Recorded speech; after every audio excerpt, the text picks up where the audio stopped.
¿Qué tal chicos? ¿Cómo están?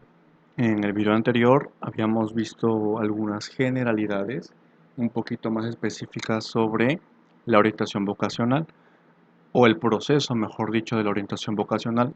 En ese momento nos vamos a enfocar específicamente a la fase del diagnóstico y a conocer unas herramientas prácticas que les van a ayudar tanto para realizar el diagnóstico o la fase del diagnóstico dentro de la orientación educativa, como instrumentos que en su momento también pueden utilizar como métodos de evaluación.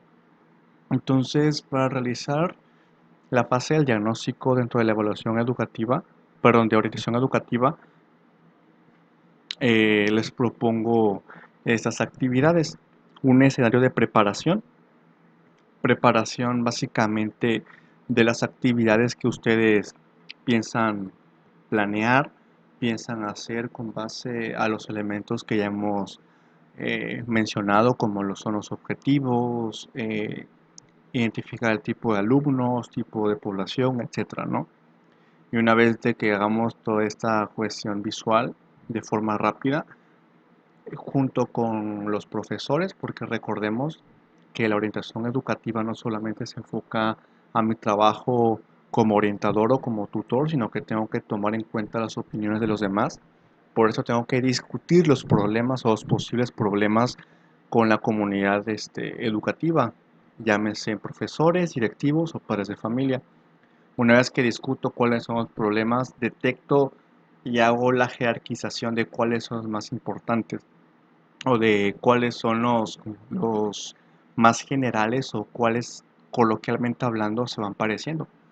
Y una vez de que ya hago esa categorización de problemáticas, entonces empiezo a plantear mis problemas de forma clara, de forma descriptiva, para que de esta manera pueda yo desarrollar mis hipótesis, mis inferencias, analizar lo que está ocurriendo para empezar a realizar un plan de trabajo con una metodología. La metodología aquí puede ser variada y puede depender mucho del tipo de profesión que tengamos. Por ejemplo, a lo mejor los psicólogos se enfoquen un poquito más sobre la cuestión, por ejemplo, emocional o la cuestión de conducta. A lo mejor los pedagogos, por ejemplo, se enfoquen un poquito más sobre la cuestión didáctica y metódica de las estrategias de aprendizaje, etcétera. Entonces, cada profesional puede tener su propia visión y estructura de los problemas. A lo mejor, por ejemplo, los psicopedagogos sean los que utilicen como que elementos de los dos. Entonces, aquí ya va a depender de lo que cada uno vaya trabajando. Y una vez que tengan su metodología, identifiquen las variables e indicadores que van a medir. En la cuestión de las variables, es recomendable, por ejemplo, que siempre utilicen aspectos que puedan ustedes medir, que puedan ser objetivos. Sabemos que muchas variables no pueden ser medidas cuantitativamente, pero se pueden plantear de una forma objetiva. Por ejemplo, no sé, a lo mejor tú dices que uno de los elementos importantes de tu plantel educativo es el respeto, ¿no? El respeto es un valor y todo lo que son valores son términos abstractos, por lo tanto no se pueden tocar, son intangibles. Entonces yo no le puedo meter un número o un valor al respeto y decir es que yo soy más respetuoso que tú.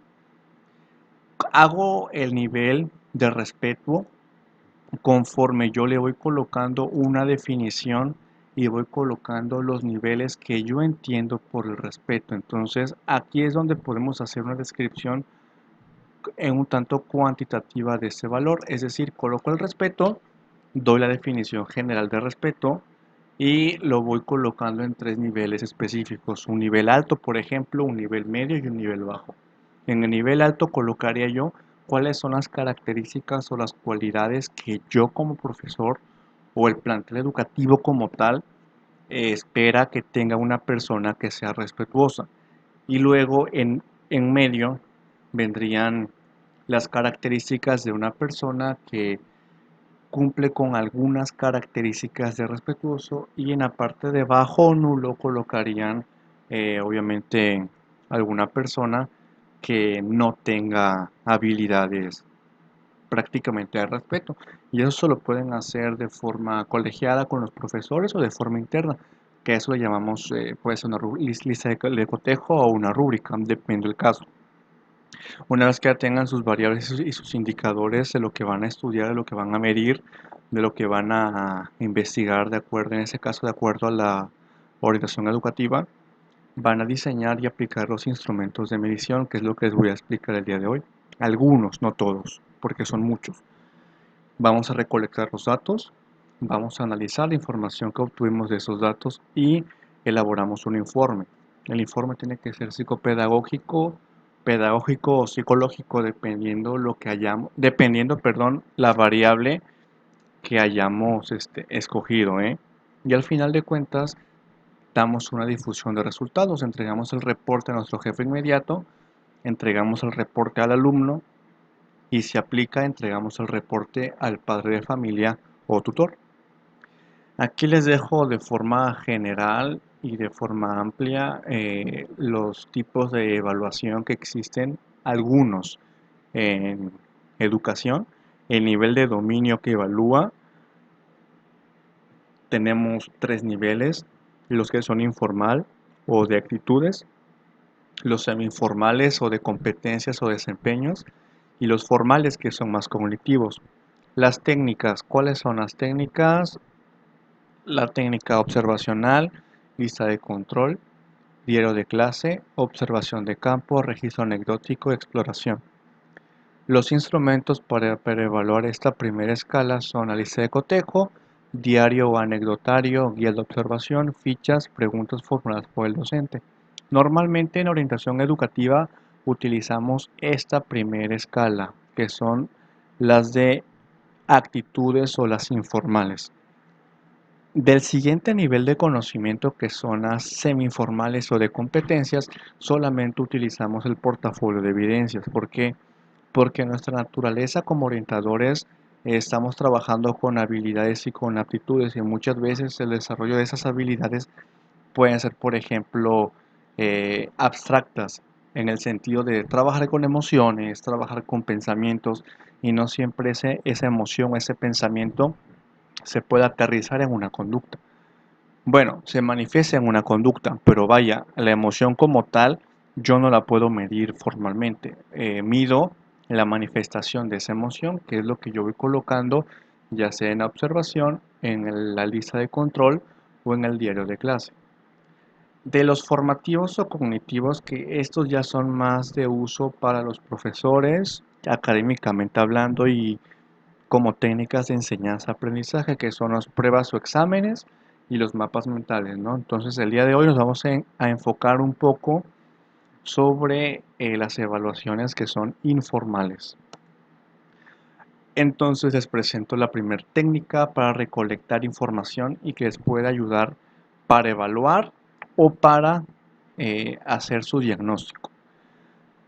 Para hacer un diagnóstico tengo que empezar identificando dos elementos y que son importantes. El primero es identificar la diferencia entre potencialidad, demanda y necesidad. Una potencialidad es un nivel o es algo que yo puedo alcanzar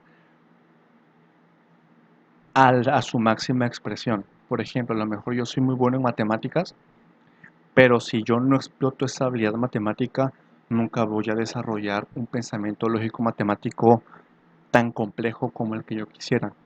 A eso me refiero con potencialización o con potencialidad. El segundo punto importante viene siendo eh, la demanda y la necesidad. Una necesidad es un estímulo o es algo en el ambiente que no existe. Por ejemplo, si ustedes están en una escuela rural donde no tienen, por ejemplo, luz eléctrica, no hay, solamente usan velas, cosas así, lámparas de petróleo, entonces eso sería una necesidad porque eso que es la luz eléctrica no existe, por lo tanto hace falta llevar a ese lugar. Y la demanda, por su contraparte, es un objeto o es algo que existe pero que es de mala calidad. No sé si les ha pasado, por ejemplo, en ese tiempo de la contingencia del COVID, que su servicio de internet o se ha cortado o les ha llegado de forma incompleta la cantidad de megas que su operadora telefónica les ofrece. Eso, por ejemplo, es una demanda. Cuando se te va el internet o cuando se te corta el teléfono y ya pagaste y no te ha llegado, hablas para hacer un reporte. Eso es una demanda. Entonces, una demanda es algo que existe pero que el servicio es malo, y una necesidad es algo que no existe, que por lo tanto pues obviamente va a haber un déficit. Dentro del campo psicológico y educativo, normalmente las necesidades, por ejemplo, son los trastornos. Pueden ser anomalías congénitas o genéticas, en muchos casos, que obviamente el niño, en ese caso el alumno, no va a tener ciertas características para poder tener un desarrollo hasta cierto punto normal a comparación de los demás estudiantes. Y aquí sí es importante hacer una aclaración. Eh, Conforme vayan avanzando en su preparación profesional, traten de irse especializando en algo en concreto. Como decimos coloquialmente en México, ¿no? Traten de no ser chile de todos los moles. ¿A qué me refiero con esto? A que si ya te estás especializando en algo, enfócate en eso. No te estés moviendo sobre otros rumbos que a lo mejor lo sepas hacer, pero luego caemos en el error de querer generalizar todo y utilizar todo o abarcar todo. Entonces recuerden que el que mucho abarca, poco aprieta. Por eso es que es importante, como les mencionaba yo en la diapositiva inicial, este, delimitar bien sus variables y sus indicadores, porque esto les va a permitir como que enfocarse bien en ese problema. Y si no lo conocen, por ejemplo, pregunten. Es como, y les pongo un ejemplo, no es como si yo como psicólogo voy y no sé, quiero hablar de química, ¿no? O quiero dar una propuesta de intervención en química, pero obviamente yo no podría hacerlo porque yo no soy químico. Entonces es ahí donde necesitamos ese trabajo colegiado y ese apoyo entre los profesores como para poder, pues obviamente, ser un poquito más objetivos a la hora de plantear los problemas o las necesidades que tenga el plantel educativo. Y una vez que ya recolecto esa información, paso al punto número 2, que es plantear el problema de forma clara. ¿A qué se refiere con plantear el problema de forma clara? Obviamente a describir de una forma concreta lo que está ocurriendo o el fenómeno que estamos observando. Por ejemplo, a lo mejor el profesor de matemáticas nos diga es que el Juanito es muy malo y no pone atención. El ser malo y no poner atención no es una descripción clara del problema. Una descripción clara sería, bueno, es que Juanito, cuando yo le marco una instrucción, no me obedece. Y como no me obedece, no pone atención a la clase, y por no poner atención a la clase, no toma apuntes de lo que yo le estoy dictando y obviamente no entrega la tarea. A eso es lo que yo me refiero con no pone atención. Yo me explico, es decir, nos tiene que dar una información precisa y clara sobre lo que está pasando. Y a partir de ahí voy a empezar ahora sí a aplicar la primera técnica de recolección de información, que es el perfil de problema. El perfil de problemas es básicamente la elaboración de una ficha de trabajo donde voy a colocar las características de mi problema. La primera característica que yo voy a colocar es el análisis de las partes del problema. Este análisis de las partes del problema, como yo les platiqué hace unos segundos, es describir de forma clara y concreta qué es lo que está pasando, qué es lo que me está afectando, y para que yo pueda delimitarlo si es una necesidad o una demanda. Una vez que yo ya analicé las partes del problema, dentro de esta categoría voy a agregar dos puntos importantes. El primer punto es identificar los actores primarios que actúan en ese problema. ¿Quiénes son los actores primarios? Los actores primarios son los actores principales de este problema, es decir, pueden ser los alumnos o pueden ser los profesores, que normalmente así es. Y en la segunda parte voy a colocar los actores secundarios. Un actor secundario es una persona que interviene indirectamente en el problema, pero pues obviamente no es un actor principal. Por ejemplo, a lo mejor pueden ser los prefectos, pueden ser el director, puede ser trabajo social, dependiendo del tipo de problema que yo tengo. Por ejemplo, si es un problema, a lo mejor pelea entre compañeros, entonces los actores principales vendrían siendo los dos compañeros que se están peleando. Y los actores secundarios vendrían siendo a lo mejor los prefectos y los profesores, ¿vale? Una vez que ya analicé las partes del problema, ahora sí voy a analizar el problema de forma, pues obviamente global, identificando los elementos que cada uno de los actores, tanto primarios como secundarios, fueron comentando o narrando de este problema, para que así yo pueda empezar a elaborar mis hipótesis y mis inferencias, o sea, de una tendencia de desarrollo del problema. ¿Cómo creo? ¿Qué es lo que yo creo, perdón, que va a pasar si ese problema no se resuelve o no se hace algo? ¿Qué puede pasar en el tiempo? A ello se refiere con desarrollar una tendencia del desarrollo del problema. La segunda técnica para poder abordar el diagnóstico o la evaluación es el árbol de problemas.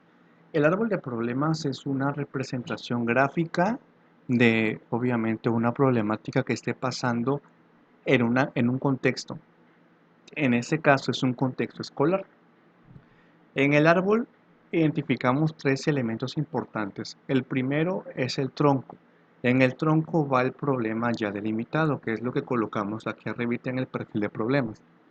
Una vez que yo ya tengo un problema redactado o en forma de pregunta, voy a colocar dos elementos complementarios. La primera tiene que ver con las causas, que son las raíces del problema, y las ramas, en donde colocaría yo los efectos o las consecuencias de mi problema.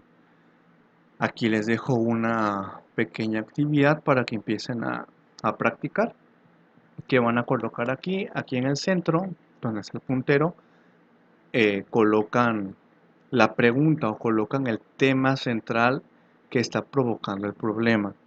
Y en las raíces van colocando las posibles causas de este problema. Y en las ramas van colocando las consecuencias que traen esas causas que yo coloqué aquí. ¿Sí? Por ejemplo, les pongo un ejemplo. Eh, a lo mejor ahorita tenemos que la universidad, por ejemplo, les está exigiendo cumplir con sus materias, ¿no? Entonces aquí es exigencia de la universidad. ¿Por qué no cumplí? ¿Por qué no cumplo? No, pues no cumplo porque se me va el internet. No cumplo porque no tengo computadora. No cumplo porque no tengo luz eléctrica, por ejemplo. No cumplo porque a lo mejor hay temas que se tienen que dar de forma presencial y por eso no se comprenden bien. Y aquí en las ramas voy a colocar los efectos. ¿Qué consecuencias trae? Por ejemplo, el no tener computadora, pues no, simplemente no puedo realizar mis actividades de forma correcta. ¿Qué pasa si no entrego mis actividades? Pues obviamente voy a reprobar. Y si repruebo, pues obviamente puedo perder el semestre. Si me explico, es decir, en la parte de abajo voy colocando causas de ese problema que yo me acabo de plantear y en la parte de arriba las consecuencias que yo puedo traer. El tercer la tercera herramienta, perdón, es la línea del tiempo.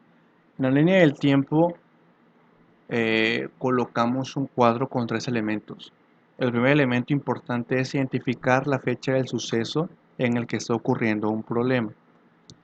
Después hago una descripción breve y clara de lo que está ocurriendo. No puedo colocar, por ejemplo, cuestiones ambiguas o cuestiones subjetivas. Por ejemplo, es que el niño hace berrinche. No, tienes que escribir. El niño patalea, hace rabietas y se tira en el suelo cuando la mamá no le compra un juguete o el dulce que él quiere. Esa sería, por ejemplo, una descripción clara del suceso. En este caso sería en donde ocurrió, por ejemplo, vamos a colocarle, ¿no? El 10 de mayo, ¿qué pasó? Las mamás se estresaron, la mamá de Juanito se estresó porque no pudo festejar su fiesta o su día del Día de las Madres de forma a gusto por la contingencia del COVID. Ok. ¿Quién relata el suceso? No, pues lo relató su hijo. Bueno, va. Entonces, ¿para qué me sirve esa línea del tiempo? La línea del tiempo me puede servir para dos cosas. La primera, para identificar cómo ha evolucionado un mismo problema a lo largo del tiempo. Y la segunda parte importante que me ayuda a identificar la línea del tiempo es cómo se ve un problema desde diferentes actores. Es decir, aquí yo puedo colocar un mismo relato narrado por diferentes personas y obviamente observar cómo ellos interpretan y han notado esa descripción de los hechos. Es una herramienta igual que me puede ayudar mucho, ya sea para la cuestión de orientación o para cuestiones personales. Un ejemplo en la cuestión de psicología, cuando tenemos un paciente y queremos, por ejemplo, evaluar cómo un trastorno, cómo un problema ha afectado a una persona o cómo ha evolucionado a lo largo del tiempo. Lo mismo pueden hacer acá. La siguiente actividad tiene que ver con una bitácora. Una bitácora, perdón, básicamente es un cuaderno con hojas foliadas donde se lleva un registro escrito de las acciones específicas. ¿Qué acciones vamos a colocar acá? Vamos a colocar acciones concretas de obviamente de sucesos que son importantes.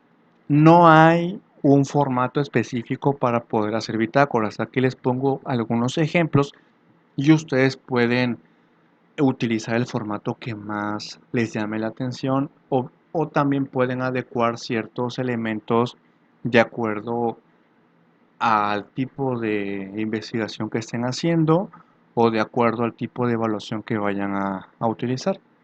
En este caso, de forma general, les sugiero que siempre lleve el tema o el suceso que están observando, la fecha, el objetivo de lo que están haciendo, el tiempo que se llevó esa actividad, descripción de lo que están haciendo, qué materiales utilizaron y, por ejemplo, de forma personal, eh, yo le colocaría, por ejemplo, una observación, es decir, algo en particular que haya llamado tu atención y que obviamente es de relevancia, pero que obviamente no se puede colocar en la bitácora. Entonces la bitácora me sirve muchísimo en cuestiones de orientación educativa cuando tienen que ir a hacer un diagnóstico o una observación y no pueden obviamente entrevistar al alumno de forma directa o cuando van a hacer alguna observación de clase para ver el comportamiento del sujeto de forma real en su clima natural. En ese caso, su ambiente natural vendría siendo el salón de clases. Por ejemplo, si el profesor de matemáticas te reporta que Juan Pérez es un alumno muy agresivo y la maestra de español te reporta que es muy agresivo, pero el de cívica y ética te reporta que él se porta bien en su clase, entonces tú tienes que saber para el de matemáticas y para el de la otra materia que lo reportó mal, saber qué es portarse mal o qué es ser agresivo. Y para el de cívica y ética, qué es ser buen alumno. Y a partir de ahí, tú vas a observar a este alumno en su ambiente natural y vas a hacer tu bitácora. ¿Qué actividad programó ya sea el profesor o tú y cómo se realizó esa actividad? Y van colocando su folio, ya sea en la parte de aquí que es supervisión o en la parte de acá arriba. El folio básicamente es el número de bitácora que están utilizando, ¿sí?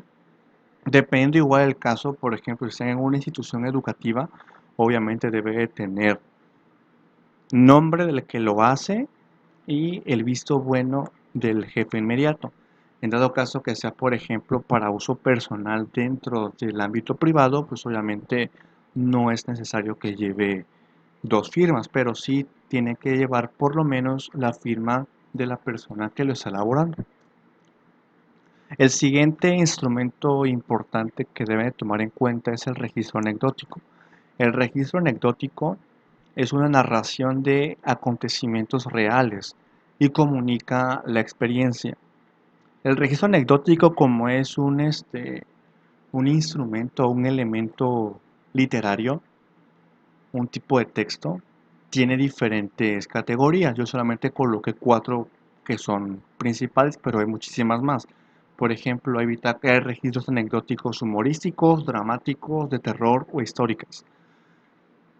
Y las características son las siguientes. La primera es que el protagonista puede hacer, perdón, el protagonista la puede hacer, es decir, es autoaplicada. Es más o menos como si fuera un autorregistro de actividades. La segunda es espontánea. Tercera, es sobre un hecho real, algo que haya pasado realmente. La siguiente es una narración corta y muy sencilla. Y obviamente se va narrando en orden cronológico. El registro anecdótico, teóricamente hablando, debe ser como cuando nosotros estamos en alguna fiesta y contamos alguna anécdota, alguna experiencia personal. Pero normalmente las anécdotas o las experiencias personales empezamos bien, ¿no? Y de repente nos saltamos datos importantes y ya cuando te acuerdas dices, Espérenme tantito, me acabo de acordar de algo." Y te regresas y cuentas eso que te hizo falta y luego continúas con la parte que te habías quedado. En el registro anecdótico se procura que no pase esto para que obviamente sea obviamente utilizado para la evaluación y se pueda hacer de forma correcta. ¿Cuáles son las recomendaciones? Primera recomendación, hacer una descripción clara de los hechos que están pasando. Lo mismo, no puedo decir me volteó a ver feo. No, tengo que decir por qué creo que me volteó a ver feo. ¿Vale? Es que me puse nervioso. Descríbeme qué es sentirse nervioso, ¿vale? Tiene que ser clara. Número 2. Expresar objetivamente el hecho y los factores que contribuyeron para que sucediera ese suceso. Número 3. Redactar una interpretación de los hechos. Es decir, una vez que ya describí lo que me pasó, ahora sí puedo colocar cómo me sentí a la hora de vivir esa situación. Número 4. Redactar solo un incidente por ficha. ¿Y eso para qué? Para evitar los errores que les comentaba yo hace un momento. Es decir, que en lugar de estar narrando, por ejemplo, muchas historias a la vez o saltarme parte de las partes importantes de la historia, pues obviamente tomar los elementos esenciales y si tengo otra cosa importante que contar y no es parte de mi historia central, puedo utilizar una ficha anexa. Número 5. El incidente debe ser relevante y debe ser importante para usarlo o para estudiar lo que yo estoy evaluando. En este caso tiene que ir alineado, por ejemplo, a los lineamientos o a las variables que yo quiero medir o a los objetivos que yo quiero medir. Número 6. Reproduce literalmente las acciones o los diálogos. Si es, por ejemplo, alguna pelea, alguna discusión, alguna plática con algún profesor, tratar de que reproduzca literalmente o citar, como normalmente decimos, las acciones o los diálogos de los participantes y ser claros a la hora de poder tener a los participantes. ¿Por qué esto? Una nos puede servir para el diagnóstico y otra se utiliza mucho, por ejemplo, cuando vamos a resolver problemas, ya sea entre dos alumnos o entre personas que tengan algún conflicto y eso puede ser de gran utilidad. Número 7. Este registro anecdótico debe relatarse en estricto orden cronológico. No me puedo saltear partes de la historia, no me puedo ir, por ejemplo, la introducción, irme a la conclusión y luego narrar el clímax. No, tiene que ser en estricto orden. Y aquí les dejo unos ejemplos.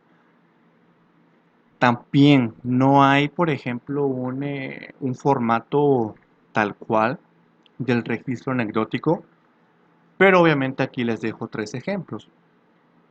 Eh, lo que sí tiene que llevar de ley es el título del registro anecdótico, la fecha en la cual se está realizando, el nombre de la persona que lo está haciendo, el lugar en donde se está llevando a cabo, la actividad programada o la actividad evaluada, como lo dice aquí arriba, la descripción de lo observado, o sea, lo que yo estoy viendo, y la interpretación de lo observado.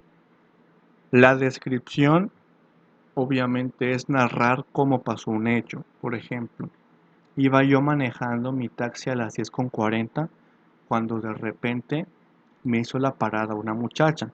Esa es una narración. Luego, ¿qué hace el cantante? Te da una interpretación de lo que él fue viviendo a la hora de que la muchacha tomó el taxi. Entonces, la actividad programada es trabajar en un taxi o manejar un taxi. Y la descripción de lo que yo observé, obviamente se los acabo de decir. Traten de que cuando la persona haga esto, obviamente describa primero y luego interprete, porque normalmente cuando le pedimos a la persona describe lo que pasó, nos da su interpretación. Y lo que nos interesa es, obviamente, conocer primero la descripción como tal para que ustedes puedan tener un panorama más claro y más objetivo de lo que están observando. Y esas son algunas herramientas importantes para poder hacer ese diagnóstico, ¿sale? Y obviamente lo pueden utilizar en la preparación o lo pueden utilizar en el diseño y aplicación de instrumentos. Esas son herramientas, por ejemplo, muy utilizadas en el campo social que muy pocas veces se utilizan en la cuestión de orientación educativa, pero que se le pueden sacar mucho provecho. ¿Cuáles son las conclusiones generales? Bueno, vimos las fases iniciales de la orientación educativa y cómo se trabaja de forma muy general en los ámbitos educativos, desde el nivel básico a nivel medio superior. El nivel superior no se los comenté porque cada universidad es independiente y obviamente hay más diferencias significativas entre las actividades. Pero normalmente entre primarias, secundarias y preparatorias casi siempre los programas no varían mucho. Lo siguiente fue cómo elaborar el diagnóstico en el campo de orientación educativa y algunos instrumentos de evaluación diagnóstica en el campo social, es decir, en el contexto de participación o de interacción con los alumnos. Obviamente, sin dejar de lado la entrevista, las guías de observación, sí que son sí, obviamente herramientas importantes en el quehacer tanto del profesor como de los pedagogos, como del psicopedagogo, como del psicólogo. Entonces, eh, en este primer capítulo les quise enseñar de forma muy general y concreta esas cuestiones. Si tienen alguna duda, me la pueden hacer llegar. Quiero que me vayan haciendo un ejemplo de cada una de las herramientas que les acabo de presentar para que vayan practicando. Y el día de hoy sería todo. Espero que estén bien y cuídense mucho.